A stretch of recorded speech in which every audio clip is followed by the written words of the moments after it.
Olá, bom dia. O Supremo Tribunal Federal decide hoje se torna réu o senador Aécio Neves, do PSDB.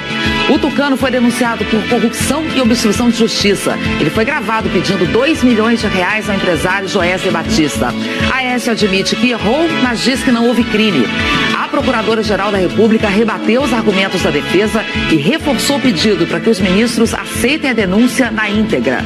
E você vai ver também que o número de assassinatos no campo é o maior desde 2003. 70 pessoas foram mortas no ano passado em conflitos agrários, a maioria na região da Amazônia.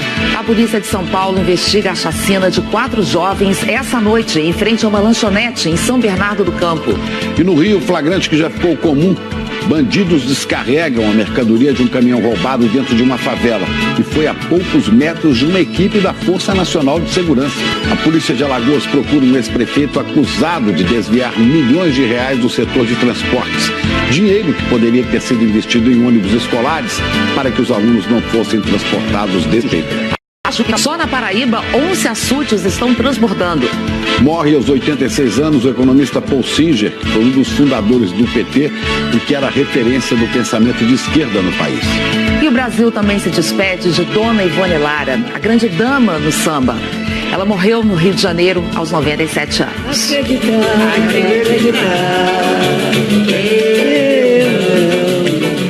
São esses os nossos destaques. Hoje é terça-feira, dia 17 de abril. Bom dia, Brasil. Está começando agora.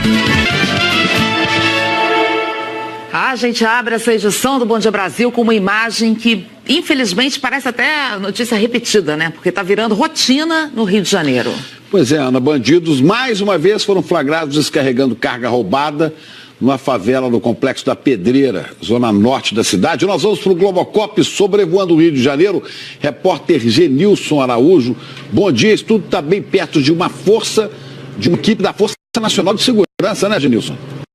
Exatamente, Chico. Bom dia, Ana Paula, bom dia a todos. Um tipo de crime que vem se transformando usados nessa ação dos bandidos que ocorreu há cerca de 1 hora. E o detalhe, isso tudo aconteceu, Chico, como você falou, bem perto de uma base da Força Nacional, numa área onde é comum esse tipo de crime. A área aqui do Complexo da Pedreira, a margem do rio Acari, aqui bem pertinho dessa base da Força Nacional. Detalhe, nos meses de janeiro e fevereiro desse ano, foram mais de 1.700 casos de carga roubada no Rio de Janeiro. E logo depois que a ação foi consumada, o motorista do caminhão deixou o local e foi ao encontro dessa equipe da Força Nacional. Nesse momento são aqueles trâmites burocráticos, é mais uma estatística aqui no Rio de Janeiro, de roubo de carga. E detalhe, isso acaba aumentando o preço do frete, aumentando também as taxas de seguro e a insegurança de muitos rodoviários que trafegam por rodovias do Rio de Janeiro.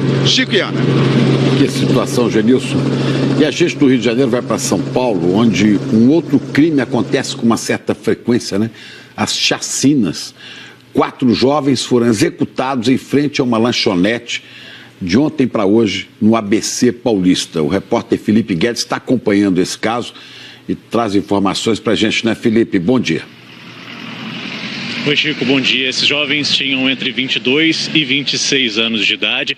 O jovem que tinha 22, o Diego, ele fez aniversário ontem e ele trabalhava nessa lanchonete. Os outros 3 eram amigos, a lanchonete estava fechando. As primeiras informações dão conta que os bandidos chegaram em 2 motos e que a polícia trabalha com a hipótese de execução, porque todos esses jovens foram mortos com tiros na cabeça, na parte de trás da cabeça. Inclusive, existe a informação de que eles teriam sido obrigados a se ajoelharem na hora da execução. Antes dos tiros, algumas testemunhas, inclusive, contaram para a polícia que teve uma discussão entre eles. Agora a polícia está buscando imagens de câmeras de segurança da vizinhança, vai tentar ouvir os vizinhos. Claro que lá na região está todo mundo muito abalado, com medo, inclusive, de falar. Então, nesse primeiro momento, a polícia está falando com os familiares, eles vieram aqui à delegacia tratar de liberar os corpos, mas ainda há poucas informações sobre o que de fato aconteceu nessa chacina aqui em São Bernardo do Campo, num bairro que fica no limite com Santo André. São 2 cidades da região metropolitana de São Paulo. Chico e Ana Paula. Que horror, Felipe, que cheguem logo aos culpados por mais essa chacina em São Paulo. Obrigada, viu, pelas informações. E a polícia está à procura do ex-prefeito de uma cidade do sertão de Alagoas, que, segundo o Ministério Público, chefiou um esquema que desviou 12 milhões de reais dos cofres públicos, dinheiro que deveria ser investido em transporte público e que poderia mudar a realidade de vários alunos que hoje são levados para a escola em condições absurdas. Olha aí. Essas duas caminhonetes fazem o transporte escolar no município de Mata Grande, no sertão de Alagoas. É dessa forma que os alunos são levados para a escola aqui. Muitos vão pendurados no para-choque. Veja que alguns alunos vão praticamente do lado de fora da carroceria até chegarem à escola. Segurando nos ferros que tem do lado ou ficar se encostando no banco. A maioria das caminhonetes vem lotadas. É muita lotação mesmo. Eu já reclamei, eu digo, eu estou carregando muito aluno. O senhor usa o cinto? Usa não, senhor. As péssimas condições do transporte escolar do município chamaram a atenção do Ministério Público de Alagoas, que começou a investigar o caso. Segundo os promotores, 12 milhões de reais que deveriam ter sido investidos no transporte da cidade foram desviados. Segundo o Ministério Público, o esquema era comandado pelo ex-prefeito de Mata Grande, José Jacó Gomes Brandão, do PP, que está foragido. Ele é procurado desde a semana passada, quando o GAECO, Grupo de Ação Especial de Combate ao Crime Organizado, fez uma operação no estado e prendeu 10 pessoas envolvidas na fraude. De acordo com as investigações, o dinheiro era desviado por meio de fraudes em licitações. As empresas que ganhavam a concorrência deveriam oferecer aluguel de veículos para a prefeitura. Em vez disso, elas alugavam de pessoas físicas a frota exigida no contrato. O MP afirma que essas pessoas ficavam com 40% do valor do aluguel e os outros 60% eram divididos entre o prefeito, o dono da empresa e outros envolvidos. Em nota, a prefeitura disse que o atual contrato de transporte é herança da gestão passada, mas garantiu que está negociando com a empresa contratada para melhorar o serviço prestado no transporte escolar. O Ministério Público não acha concebível que em pleno século XXI esses políticos sejam eleitos para melhorar o destino do povo e de repente resolvam tirar aquele dinheiro tão essencial para as políticas públicas de municípios tão pobres e miseráveis para os seus próprios bolsos. Sempre que eu vejo essas reportagens, eu penso quantas famílias sabem da importância que tem a educação, o quanto é fundamental mandar seus filhos para a escola. São crianças que, pelo Brasil, enfrentam cada situação difícil demais para conseguir chegar na escola. Aí vem um crime desse, tirar dinheiro exatamente dessas crianças, é ainda mais revoltante. Mas aí eu penso nos políticos, né, que fazem campanha dizendo que a educação é prioridade, que não sei o quê, que não abrem mão dos seus carros particulares, dos seus carros pagos com dinheiro público, né, para ir e voltar para o trabalho. Mas as crianças, assim, nenhuma dessas crianças é filha de autoridade. Inacreditável. Olha, vamos falar de outro assunto agora. A chuva que causou estragos nos últimos dias em algumas regiões também levou esperança a moradores da Paraíba. 11 açudes estão transbordando, entre eles o do reservatório de Boqueirão, que no ano passado quase secou e deixou 500 mil pessoas em racionamento de água. O céu tem ficado tão nublado nos últimos dias no interior da Paraíba que Dona Edileuza se animou para plantar batata e feijão. Tem água bastante, né? A cisterna tudo cheia. Agora melhorou bastante, né? Para o agricultor, eu acho que é a felicidade agora. Em São José de Piranhas, o povo correu para ver o açude transbordando e se uniu em oração. Dos 126 açudes monitorados pela Agência Executiva de Gestão das Águas da Paraíba, 11 estão sangrando. Mas o que está chamando a atenção é o de Boqueirão, o segundo maior do estado, que abastece Campina Grande e mais 18 cidades. Na última semana, ele recebeu mais água do que nos últimos 7 anos de seca. Há um ano, o reservatório chegou à situação mais crítica da história, 2,9%. A transposição do Rio São Francisco ajudou a tirar o açude da situação crítica.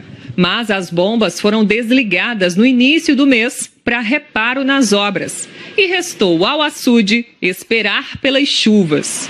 E elas chegaram com força. Encheram os rios Taperoá e Paraíba e eles estão aumentando o volume de Boqueirão, que hoje está com quase 30%. É um momento assim histórico, depois de 7 anos de dificuldade hídrica no estado. Agora estou feliz da vida. Uma riqueza dessa, o cara está feliz, né? E agora vamos falar com o Thiago Schoen em São Paulo, para a gente saber como é que fica a previsão do tempo, né, Thiago? Bom dia. Essa chuva vai continuar no Nordeste, vai ajudar a encher outros reservatórios da região, vai? Pois é, né, Chico? É o que a gente espera. Bom dia para vocês dois. Bom dia, Brasil. O outono, olha só, é a estação mais chuvosa mesmo do ano lá no Nordeste. Isso inclui, claro, o sertão. Só que a previsão mostra que a partir do mês que vem a chuva já deve começar a diminuir por lá. Dos 521 reservatórios, né, que existem lá no Nordeste, olha só, acima de 90% estão 51, inclusive o que a gente viu na reportagem. E abaixo de 30%, 274. Então tem que chover muito ainda para dar jeito, né? E essa chuvarada, ela pode ser boa para os reservatórios, claro, mas ela também provoca estragos. Só no Maranhão, 2.000 famílias foram castigadas pelos temporais dos últimos dias e 11 cidades estão em situação de emergência.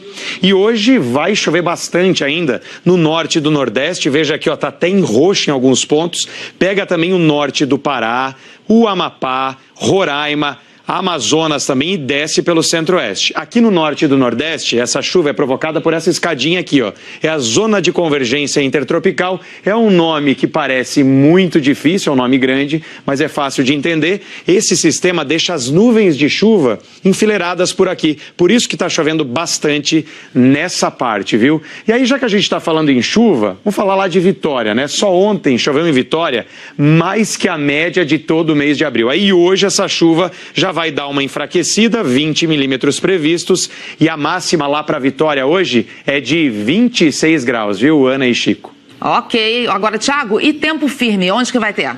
Pois é, né? Tempo firme, ele deu uma aumentada aí no nosso mapa. Hoje ele está cortando o Brasil, viu? Do sul até o Nordeste. Veja aqui comigo, ó. Pega aqui, ó, do centro-oeste de Pernambuco, desce pelo Piauí, interior da Bahia e vem aqui, ó, por Minas Gerais, pelo estado de São Paulo, Paraná quase todo, Santa Catarina e Rio Grande do Sul aí sim inteirinhos. E apesar desse sol, né, que promete hoje por aí, vai demorar um pouquinho para esquentar, né? Esse sol ele demora. Tanto é que olha 6 da manhã o quanto estava fazendo em São Joaquim lá em Santa Catarina, 9,5, São José dos Ausentes no Rio Grande do Sul, 8,5 e agora Itatiaia no Rio ganhou, viu? Tava mais frio, 6,5. Vamos ver as máximas agora falando em capitais. Em Curitiba frio, né? 20 graus hoje, 26 lá em Goiânia, 28 graus em Cuiabá, 34 lá em Boa Vista, 28 em João Pessoa, 24 em Floripa, São Paulo só 23 e agora no Rio de Janeiro já sobe um pouquinho, viu? Eu não sei que estava frio aí de manhã, 28 graus. É contigo, Tava um friozinho mesmo, mas com 28 a gente já começa a botar até uma manguinha comprida, viu? Thiago, aqui é assim. Nós é calor aqui, viu? Obrigada, viu? Até amanhã. Valeu. Tchau. A gente fala agora de um problema antigo e que vem piorando no Brasil. Os assassinatos no campo bateram recorde no ano passado. Vamos ver aqui os dados que são da Comissão Pastoral da Terra. Olha, foram 70 mortes em 2017. Isso aqui é o maior número em 14 anos. O Pará é que registrou o maior número de vítimas. Olha aqui, 21, seguidos de Rondônia, Bahia e Mato Grosso. A maioria dos mortos era de indígenas, quilombolas, trabalhadores sem terra e moradores de assentamentos. Desses assassinatos todos, 40% aconteceram em massacres. A pastoral acompanhou também os casos na justiça. E olha aqui o retrato da impunidade. Nos últimos 32 anos, a pastoral registrou 1.904 vítimas em conflitos no campo. Mas dessas 1.904 vítimas, só 113 processos foram julgados e apenas 31 mandantes foram condenados. A Secretaria de Segurança Pública e Defesa Social do Pará disse que vem atuando nas questões agrárias e que trabalha em parceria com o governo federal e com a Polícia Militar. Nós pedimos também posicionamentos do Tribunal de Justiça do Pará sobre essa lentidão nos casos e da Secretaria Especial de Agricultura Familiar e do Desenvolvimento Agrário do Estado, mas não tivemos nenhuma resposta. É a impunidade que alimenta o crime, a violência no campo. Notícia triste, mas uma outra notícia triste vem do Rio de Janeiro. Deixa a música brasileira de luto. Ontem morreu na cidade, aos 97 anos completados, na sexta-feira passada, a cantora e compositora Dona Ivone Lara, embaixadora, primeira-dama do samba. Ela estava internada desde sexta-feira, desde o aniversário, e a repórter Natália Castro está no hospital com mais informações. Bom dia, Natália. Oi, Chico, Ana, bom dia para vocês, bom dia para todo mundo. A dona Ivone Lara veio aqui para o hospital por causa de uma anemia. Ela estava no centro de tratamento intensivo e morreu ontem por volta das 9 horas da noite, depois de uma parada cardiorrespiratória. Ela veio aqui na sexta-feira passada, ficou internada justamente no dia em que completou 97 anos. Familiares, parentes estiveram aqui no hospital durante a madrugada e disseram que a dona Ivone nunca deixou de compor canções. Só para a gente ter uma ideia, nos últimos 4 anos ela compôs 40 músicas. A família disse que o velório da dona Ivone Lara será nesta terça-feira na quadra da Escola de Samba Império Serrano, na zona norte do Rio. O enterro também será nessa terça-feira. Eu conversei com a nora e com o filho da dona Ivone Lara e eles falaram da saudade que ela vai deixar no samba e na família. Ela deixa tudo que foi de bom para empurrar as mulheres, é aquela mulher que sempre para frente e não deixou nada a desejar. E por samba, para mim, não é porque eu sou da família, entendeu? Mas é uma das maiores compositoras do nosso país. Minha mãe foi uma mulher valente, corajosa, nos passou muita coisa boa e, graças a Deus, ela fez muita coisa boa, deixou essa obra aí maravilhosa, né? Que, graças a Deus, todo mundo elogia, né? Eu sou até suspeito para elogiar, mas, graças a Deus, todo mundo gosta dela, né? Gostava dela, né? Infelizmente, aconteceu, mas, graças a Deus, eu acho que ela vai em paz, viveu muito bem, graças a Deus. No princípio da vida dela foi um sacrifício, mas depois, então, ela com a música, ela era o que mais ela gostava, do samba, samba, isso tudo. E ela foi também muito feliz, graças a Deus. Vamos falar agora de economia. A China teve um crescimento no primeiro trimestre deste ano acima do esperado pelo mercado. Foi só um pouquinho maior do que se previa, mas é um número já considerado bom nesse atual momento, já que o país vive aí o início de uma guerra comercial com os Estados Unidos. O Márcio Gomes, lá de Tóquio, tem mais detalhes disso pra gente. Oi, Márcio. Oi, Ana, Chico, bom dia a todos. Olha, os analistas chamam esse crescimento de estável porque não se alterou muito em relação ao do último trimestre de 2017. Mesmo assim, entre os meses de janeiro e março deste ano, a economia chinesa cresceu 6,8%, acima da meta anual para 2018, que é de 6,5%. Esse resultado foi creditado ao consumo interno. Por enquanto, a tal da guerra comercial que ameaça entre Estados Unidos e China não segurou a onda da segunda maior economia do mundo. Até agora, porque apesar do bom número anunciado hoje, a Bolsa de Xangai fechou no menor nível em quase um ano, reflexo da decisão do governo americano que proibiu a venda de componentes eletrônicos para a ZTE, empresa chinesa do ramo de telecomunicações. O risco dessa guerra se agravar, mais uma valorização da moeda chinesa, tudo isso pode esfriar um pouco esse crescimento até o fim do ano. Chico, Ana e Miriam Leitão. Pois é, Márcio, obrigado. Miriam aqui com a gente. Bom dia, Miriam. Bom dia, Ana Paula. Importante agora para nos explicar qual é o impacto desse crescimento da China para o Brasil nesse momento, Miriam. Notícia importante, uma boa notícia para nós.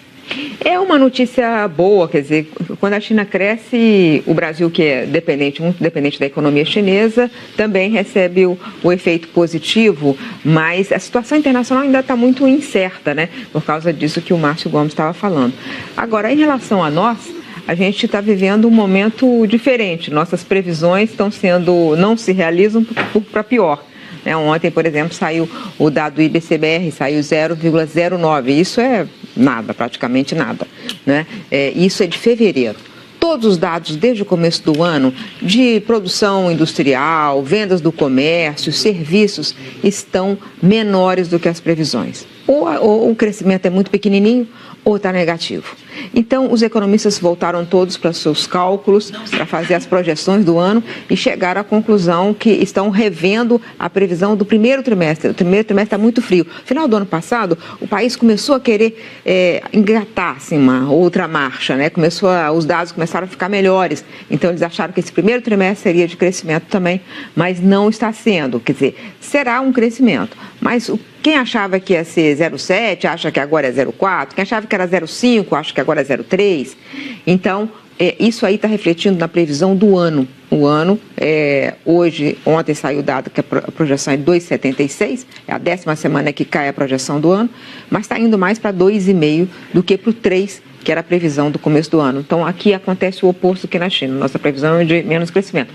Mas se a China crescer, é bom porque a gente exporta muito para a China, né? Pois é, Miriam, você citou aí, né, vários indicadores. Ontem saiu mais esse, né, mostrando que aquelas previsões iniciais estão minguando. O que aconteceu para isso, para esses índices estarem indo para baixo? Tinha isso, que eles acharam que o ritmo do final do ano ia ser mantido e não foi. Os economistas previram que esse ano o crescimento seria puxado pelo consumo. E a Ana Paula não pode puxar pelo consumo, por quê? O desemprego está muito alto, todo emprego que é criado é informal, então a pessoa que consegue esse emprego fica muito inseguro de aumentar o consumo e também ou conta própria. A pessoa está iniciando um trabalho novo também, o consumo, portanto, não pode ser o grande puxador do crescimento esse ano. Tem havido algum investimento, porque máquinas e equipamentos têm sido comprados para renovação, é uma coisa meio que automática, que acontece depois de alguns anos, você tem que comprar novas máquinas, mas o consumo não está puxando. O que os economistas acreditam é que, como os juros caíram muito, eles podem ajudar a retomar esse consumo.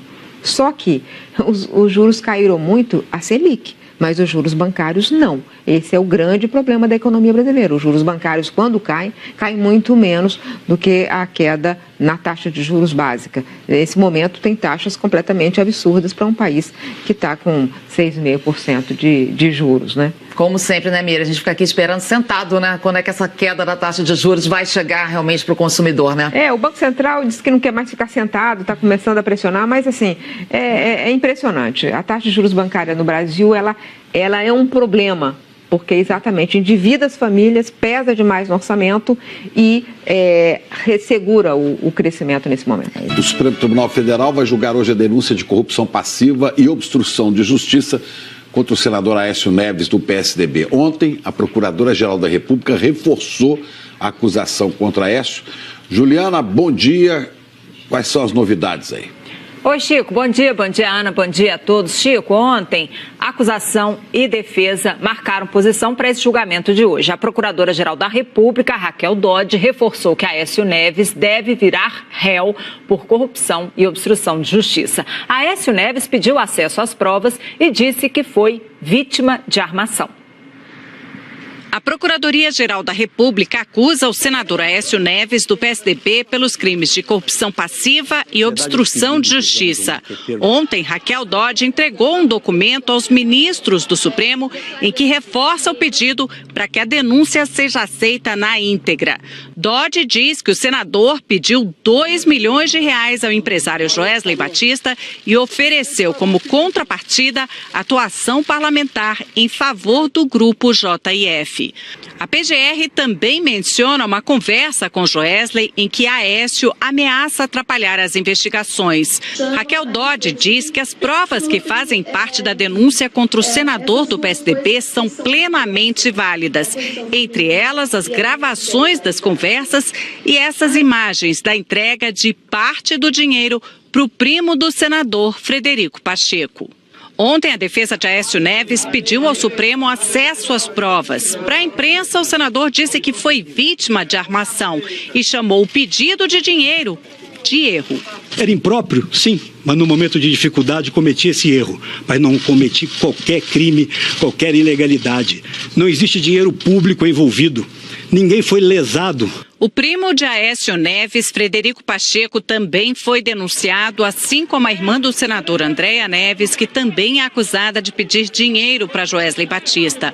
O quarto denunciado é o ex-assessor Menderson Lima, que trabalhava com o outro senador de Minas Gerais, Zezé Perrella. Frederico repassou o dinheiro a Menderson. Aécio Neves chegou a ser afastado do mandato de senador no ano passado por decisão da primeira turma do Supremo, que vai julgar o caso hoje. Mas senadores derrubaram a determinação e Aécio Neves voltou ao Senado. Fazem parte da primeira turma os ministros Alexandre de Moraes, Marco Aurélio, Luiz Fux, Rosa Weber e Luiz Roberto Barroso. Essa denúncia foi apresentada pela Procuradoria-Geral da República há 10 meses. Os ministros da primeira turma vão decidir se Aécio Neves vira réu. Esse é um dos 9 inquéritos que o senador do PSDB é alvo. O advogado de Andréa Neves declarou que ela não praticou nenhum crime e que contra ela só há a palavra de delator. A defesa de Menderson Lima afirmou que a denúncia é excessivamente genérica e não descreve a conduta atribuída ao cliente dele. Nós não conseguimos contato com a defesa de Frederico Pacheco. Ana Paula, Chico. Ok, Juliana. E em outra investigação, a Justiça aí de Brasília autorizou o depoimento de 42 testemunhas no processo em que amigos do presidente Michel Temer são réus. A investigação trata do suposto esquema de propina do chamado quadrilhão do MDB. E ontem, né, Juliana, o governo entregou e-mails de um desses amigos de Temer, que também é alvo de uma outra denúncia. Né? Aquele Rodrigo Rocha Loures, aquele que saiu correndo com a mala com 500 mil reais, né? Rocha Loures foi assessor de Temer. O material vai ser incluído agora no inquérito dos portos, que apura supostas ilegalidades na edição de um decreto presidencial. A Secretaria-Geral da Presidência da República entregou um pendrive à Polícia Federal. Nele estão arquivos da pasta de trabalho de Rodrigo Rocha Loures, de janeiro de 2013 a abril de 2017. Também foi feito um backup do correio eletrônico de Loures, de fevereiro de 2014 a abril de 2017. Junto ao material, a presidência passou a senha para a PF ter acesso aos e-mails. Em março, investigadores estiveram no Palácio do Planalto justamente em busca de informações do e-mail usado por ele. Antes de Temer assumir a presidência em 2016, Rocha Loures era assessor do MDBista na vice-presidência da República. Ele fazia a interlocução do governo Temer com empresários e parlamentares. Loures foi preso em maio do ano passado, a partir da delação da JBS. Ele foi flagrado recebendo uma mala de 500 mil reais do delator Ricardo Saldi. Menos de um mês depois, o ministro do Supremo, Edson Fachin, permitiu que ele saísse da cadeia e ficasse em liberdade com restrições. No inquérito dos portos que investiga Temer, Loures é suspeito de ter atuado para favorecer a empresa do setor de portos Rodrimar, com um decreto assinado pelo presidente. Michel Temer nega. A Polícia Federal também recebeu o relatório do Tribunal de Contas da União, que aponta ilegalidades no decreto do setor de portos. O documento afirma que o texto poderia beneficiar empresas com contratos anteriores a 1993. É o caso da Rodrimar. Rocha Loures também é investigado em um outro inquérito, em que amigos do presidente Michel Temer se tornaram réus acusados de integrar uma organização criminosa. O juiz da 12ª Vara da Justiça Federal em Brasília, Marcos Vinícius Reis, autorizou os depoimentos de 42 testemunhas neste processo. A maioria é de delatores, entre eles o empresário Marcelo Odebrecht e o ex-presidente da Transpetro, Sérgio Machado. A defesa de Rodrigo Rocha Loures diz que ele não participou de nenhum ato para beneficiar qualquer pessoa física ou jurídica. A Rodrimar afirmou que nunca pagou ou autorizou o pagamento de propina a nenhum agente público. O Palácio do Planalto reiterou que o decreto foi feito em total obediência aos princípios democráticos e em respeito às leis. Ana Paula e Chico. Obrigado, Juliana. E o Tribunal Europeu de Direitos Humanos suspendeu a extradição do empresário Raul Schmidt de Portugal para o Brasil. Ele é investigado na Operação Lava Jato. Raul Schmidt tem dupla cidadania, está preso em Portugal. Ele é investigado em 2 processos por pagamento de propina a ex-diretores da Petrobras para obter contratos de exploração de petróleo, favorecendo empresas internacionais. O Tribunal Europeu pediu à Justiça Brasileira detalhes sobre essa extradição. O Solidariedade lançou ontem em São Paulo a pré-candidatura do ex-ministro nos governos Lula e Dilma, Aldo Rebelo, à presidência da República. Ele se filiou ao partido no início do mês. No discurso, Rebelo disse que o grande desafio do Brasil é voltar a crescer para gerar emprego, reduzir as desigualdades e criar oportunidades. Ele também defendeu mais tolerância na política.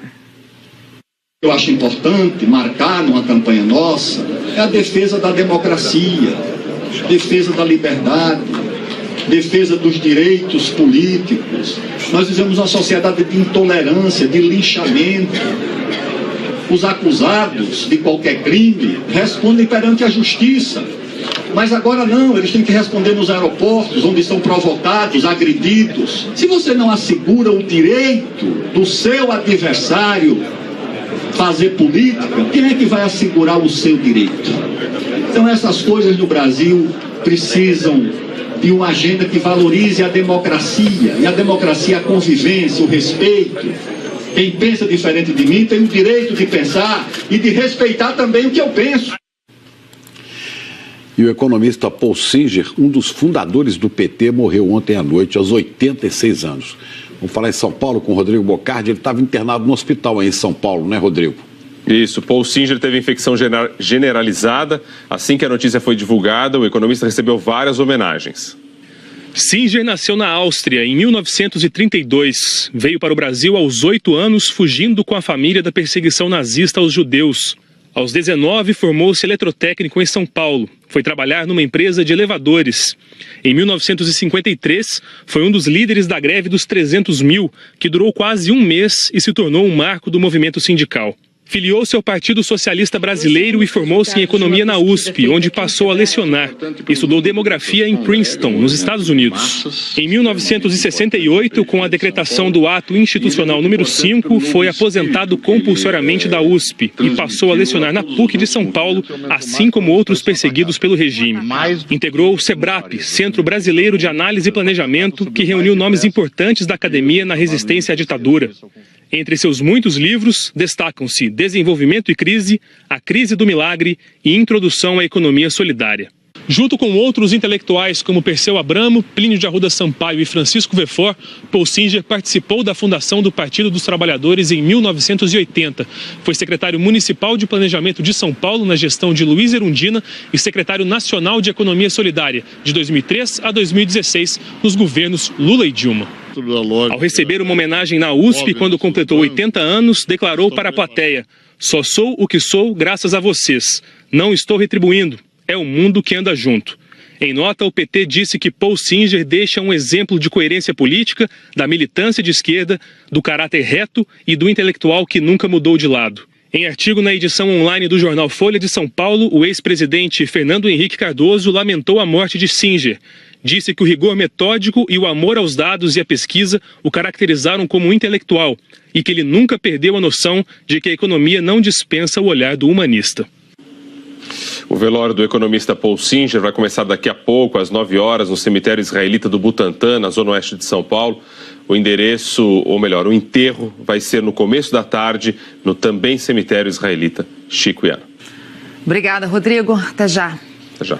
Intervalo rapidinho. Daqui a pouco, a polícia prende integrantes de quadrilhas de contrabando e tem policial no meio. E as novidades no mercado da estética, de chapinha para barba a martelinho de ouro contra a celulite. Você vai ver já já, agora são 8 horas e 14 minutos, não deixa de ser engraçado, a gente volta já. Estamos de volta com notícias de agora de manhã. A Polícia Federal está fazendo uma operação para combater o contrabando de cigarros. 2 quadrilhas são suspeitas de trazer os produtos ilegais do Paraguai e distribuir em 4 estados. A repórter Priscila Mota tem as informações ao vivo dessa operação para a gente. Bom dia, Priscila.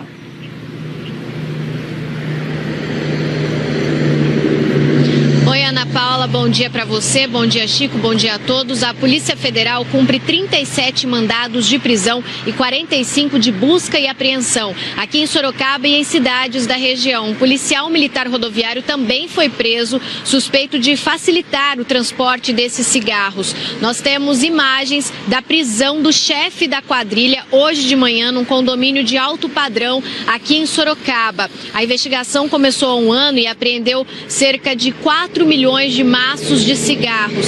Segundo a Polícia Federal, a quadrilha deu um prejuízo aos cofres públicos de 14 milhões de reais em sonegação fiscal. Por isso, os fiscais da Receita Federal também acompanham essa operação para acabar com o contrabando de cigarros que é distribuído aí entre São Paulo, Paraná, Mato Grosso do Sul e também Espírito Santo. Os presos estão sendo trazidos aqui para a Polícia Federal de Sorocaba, que fica na rodovia Raposo Tavares. Chico, Ana, com vocês. Obrigado, Priscila. E o brasileiro é vaidoso. Quem comemora isso é o mercado da beleza, que está achando lindo o crescimento no setor. E o crescimento das barbas também, né? Rodrigo, os homens estão consumindo cada vez mais.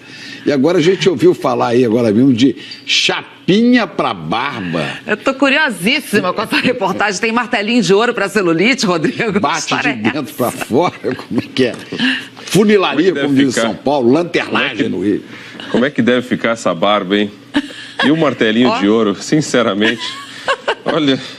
A Elaine Baixo foi conferir, vamos juntos dar uma olhada, que eu também tô curioso. Vamos lá, vai. Sabe aqueles dias que a gente se olha no espelho e leva um susto? Nesta feira de beleza em São Paulo, há produtos que prometem acabar com essa sensação. Tem martelinho de ouro para tirar marcas de celulite do corpo. E ele recebe esse nome porque a gente usa uma tecnologia mecânica, uma energia mecânica de alta intensidade, que é a mesma tecnologia, por exemplo, que tem no equipamento que o médico usa para fazer a destruição do cálculo renal. Chapinha para alisar ou fazer cachos de princesa e de repente vem a água. Qual mulher nunca teve medo de chuva depois de fazer uma produção dessa? Mas este aparelho promete fazer penteados que resistem até debaixo de garoa. O infravermelho é a principal tecnologia que sela o cabelo de dentro para fora, deixando ele resistente à umidade causada tanto pelo suor como pelo chuvisco. Coisa mais fantástica do mundo. Garoa, chuva, praia, tudo. Você trabalhar, de repente você sair na rua, ter uma chuvinha e você não se preocupar. Um diluidor para usar na maquiagem quando ela fica seca, máquina para sacudir o esmalte e ajudar a misturar o produto, um silenciador de secador que promete reduzir em até 50% o ruído. Tudo isso ajudou o mercado da beleza a movimentar 120 milhões no ano passado. Teve crescimento apesar da crise. No Brasil, de cada 10 pessoas, 4 admitem que são vaidosas e se preocupam com a aparência. E 25% delas gastam mais do que podem com essa vaidade. São motivos que fazem esses corredores ficarem assim movimentados. E os homens têm ganhado um espaço cada vez mais importante por aqui. Hoje, 37% desse mercado é deles.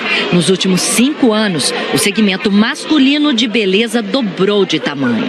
O brasileiro, além de fazer a sua própria moda, também tem a sua característica na beleza. E é vaidoso. Nós podemos ver isso no crescimento desse ano, por exemplo, no setor masculino. Vamos crescer 2,8% na economia como um todo na venda de produtos. Mas o setor masculino deve crescer em torno de 7%. Para os que querem ficar longe de barba, depilação definitiva com luz pulsada. Para os perfeccionistas, tem até serviço com chapinha para alisar a barba. Tira um pouco aquela coisa de ogro, né? Melhorou bastante. Ô Chico e Ana Paula, só digo uma coisa para vocês. Como é que nós não pensamos nisso antes, hein? Não é? Pois é, estaríamos de barba. Agitador de esmalte, secador de cabelo sem barulho, chapinha pro cabelo, martelinho de ouro. Achei uma maravilha o cabelo que pode molhar. Maravilhoso administrar o cabelo, ainda. incrível. Pensou? Goteira. E os barbudos aqui no estúdio ficaram animados, viu, Rodrigo? Aí. Tem gente que queria botar cá. bobs nas barbas. Bobs. Também pode ser, por que não? Ah, muito bom. Que coisa. Teríamos que ter pensado nisso antes, viu? Não é? Deve ter coisa aí pra gente. Deve ter coisa. Vamos lá. Pensar em outras. Obrigada, Rodrigo. Até já. Tchau. Que a gente mostrou aí o pessoal esbanjando dinheiro com beleza, com a vaidade. Depois do intervalo, você vai ver que uma pesquisa revela que o brasileiro não guarda dinheiro para aposentadoria. E mesmo quem poupa, na hora do aperto, acaba gastando. E a descoberta é que pode ser a solução para o descarte de plástico. Agora, 8h22, hora de Brasília. Quem não gostaria de envelhecer e ter uma boa aposentadoria, hein? Só que uma pesquisa mostra que, na prática, só 20%, 1 em cada 5 brasileiros, consegue guardar dinheiro para o futuro. Rodrigo, muita gente que consegue juntar acaba queimando numa emergência, né? Falta de controle, às vezes é necessidade, né? Fazer o quê? Claro. Falta de planejamento, talvez, melhor dizendo. O que era para ser usado no futuro acaba servindo de caixa para pagar dívidas ou fazer um tratamento de saúde, por exemplo. Vamos ver na reportagem do Renato Biasi. Há um ano caiu a ficha da Gabriela. Formada em arquitetura, estudante de design, ela concilia o estágio nesta empresa com serviços esporádicos como arquiteta. Juntando as duas rendas, consegue pagar as despesas e ainda guarda cerca de R$200. Dinheiro para um futuro que hoje ela valoriza. Quando a gente vai amadurecendo, depois que eu conheci o meu noivo, enfim, que a gente começou a fazer planos para o futuro, aí eu comecei a ver a real necessidade de poupar. A Gabriela faz o que os educadores financeiros recomendam: guardar dinheiro desde cedo para envelhecer com mais qualidade de vida. No entanto, uma pesquisa aponta que só 20% dos brasileiros vivem essa realidade. Entre os outros 80% que não conseguem fazer uma reserva, a maioria diz que é porque não sobra dinheiro no fim do mês. Muitos afirmam que é porque estão desempregados. E tem ainda aqueles que alegam que até chegaram a juntar, mas diante de uma emergência financeira, tiveram que abrir mão da poupança. Outros gastos com saúde ou coisa parecida acaba tendo que utilizar aquele dinheiro que a gente guarda, né? A cada 3 meses eu começo do zero. Esse é um problema mesmo. Esse é um problema. A gente fica meio sem saber como que vai ser o futuro, a nossa aposentadoria, né? Então acho que é importante a gente dar uma poupada sim. Mas não tá dando. E que emergências são essas que obrigam os brasileiros a mexer no que pouparam? Boa parte, pagamento de dívidas e tratamento de saúde. Mas tem gente que assume a falta de disciplina e paciência para manter a poupança por mais tempo. Às vezes eu separo uns R$200 por mês e deixo guardado. Consegue? A maioria das vezes não, mas às vezes alguns meses menos, 100, 50, mas sempre guardando um pouco. Uma dica desta economista para dar o primeiro passo como poupador é prestar atenção e evitar os pequenos gastos, aparentemente inofensivos. Tentar redirecionar o que a gente chama de gastos invisíveis, que são pequenos gastos que somados geram um valor significativo no final do mês. Então é um chocolate, um cafezinho, um estacionamento, pequenos gastos que podem ser evitados e direcionados para uma reserva para aposentadoria. Não precisa ser muito dinheiro, mas um pouco por mês com disciplina pode gerar um valor significativo lá na frente. Bom, aí vai de cada um, né? Como é que fica fazendo agora, Ana Paula e Chico? Eu penso resolvo meu problema no martelinho de ouro hoje ou separo a grana para resolver, ver como é que vai ficar depois? É duro, né? Que dilema, difícil, né? O bom é ter dinheiro para os dois, né? Depois pode ser que você tenha que gastar mais no martelinho, é bom. Então, tem esse negócio. Sei lá, eu tô vivendo hoje, desculpa aí, viu? É isso aí, ó. E no nosso site você confere as tuas dicas de como poupar, mesmo tendo orçamento apertado. Vai lá, g1.com.br/Bom Dia Brasil. Estamos de volta com o Noticiário Internacional. Depois de muita espera, a Rússia permitiu a chegada de inspetores ao local do suposto ataque químico na Síria. Quanto mais o tempo passa, mais acusações surgem sobre esse capítulo bárbaro da guerra da Síria. Cecília Malan vai acompanhando e tem os detalhes. Cecília. Ana, os Estados Unidos acusam agora a Rússia de mexer nas provas desse suposto ataque em Duma, nos arredores de Damasco, para proteger o presidente sírio Bashar al-Assad. Moscou negou mais de uma vez essa acusação e finalmente permitiu a investigação dos inspetores da Organização Mundial para a Proibição de Armas Químicas. Eles estão em Damasco desde o fim de semana, mas só vão poder ir a Duma amanhã, porque os russos alegam que é preciso desativar as minas que estão na estrada de acesso. Estados Unidos, Reino Unido e França bombardearam no fim de semana fábricas e centros de pesquisa para diminuir a capacidade da Síria de produzir armas químicas. A TV estatal chegou a anunciar hoje que o país foi alvo de novos bombardeios, mas depois as Forças Armadas disseram que foi um alarme falso. O presidente francês Emmanuel Macron fez hoje uma defesa apaixonada da democracia. Macron disse que os países da União Europeia devem resistir ao crescimento do autoritarismo, No discurso, numa das sedes do Parlamento Europeu na França, ele disse que não deseja pertencer a uma geração de sonâmbulos que se esquecem do próprio passado. O presidente francês tem hoje uma série de encontros com eleitores para defender a integração com a União Europeia. Cientistas britânicos e americanos conseguiram desenvolver uma enzima que pode ser a solução para a reciclagem de plástico. Com um raio-x superpotente, eles conseguiram reproduzir um modelo tridimensional de uma enzima já existente na natureza. Em questão de dias, ela pode devorar o lixo plástico mais comum, o PET, usado na fabricação de garrafas descartáveis. 8 milhões de toneladas de plástico são jogadas no mar todos os anos. Então essa notícia aí é bastante animadora. Chico, Ana. Tomara, Cecília, tomara. E a gente volta a falar da despedida da cantora e compositora Dona Ivone Lara. Vamos falar com a repórter Edivaldo Dondossola, que está em frente à escola de samba Império Serrano. Dona Ivone era imperiana, né? Aí na zona norte do Rio, o corpo será velado na quadra. Tem outras informações aí, Edivaldo? Oi, Chico, Ana, bom dia para vocês e para todos. Pois é, o Império Serrano, a escola de coração de Dona Ivone Lara, que também ela ajudou a fundar, vai servir de palco para esse último adeus. O velório ainda não começou, por isso o movimento por aqui ainda é bem tranquilo. E foi aqui no bairro de Madureira, na zona norte do Rio, que ela acabou ganhando gosto pela música. Só que na época, por causa do preconceito, por ser uma sambista mulher, um primo apresentava as canções dela como se fossem dele. Mesmo assim, ela não desistiu do sonho, venceu todas as barreiras e acabou se transformando na grande dama do samba, e que deixa um legado. Nessa madrugada, vários cantores prestaram homenagens a Dona Ivone Lara nas redes sociais. Assim que a morte foi confirmada, Leci Brandão homenageou a amiga. Madrugada triste, meu coração está apertado. Já sinto saudades. Descanse em paz, rainha. A cantora Zélia Duncan fez um texto em tom de gratidão. Nós, mulheres, cantoras, brasileiras, sempre seremos agradecidas pela porta aberta pelo seu talento, sua força e sua voz. O cantor e compositor Dudu Nobre postou uma foto de Dona Ivone Lara e colocou na legenda a letra de Sonho Meu, um dos maiores sucessos dela. E escreveu: Descanse em paz, grande dama do samba. A cantora Thaís Macedo também prestou uma homenagem nas redes sociais. Sem palavras para descrever o respeito que sinto pela mulher que abriu caminho para todas nós hoje entrar na roda.